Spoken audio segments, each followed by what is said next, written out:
Who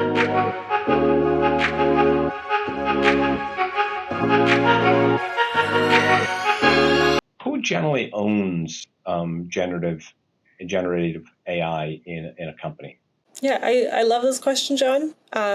It's still to be determined. In some cases, it might be the AI group, it might be the CTO, it might be a number of different groups who want to use generative AI and are trying to get their compliance teams to say yes to things. So I think in a lot of organizations, it's still to be determined. And it might end up being that each major team, like sales, marketing, might and developers in different parts of the organization might own their own generative AI for their purposes. Yeah, but I would assume at some point, given the risks that we're talking about, given the complexity, that it's got to be governed by some Mhm. central entity, right? Yes, and I'd say it's similar to to many of the APIs or third-party services. You still need to get approval from the compliance team or the data protection officer or the CISO or the CIO in order to move along with the integration or the purchase of the software. Yeah, that's an interesting idea.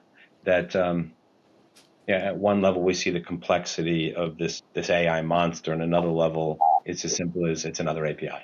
Hmm. Right. And in theory, we've already got processes to govern that, right? But when the risk associated with the data and the risk associated with the functionality of the API changes, I think the way that we govern that has to change, and I don't know that we're prepared for that.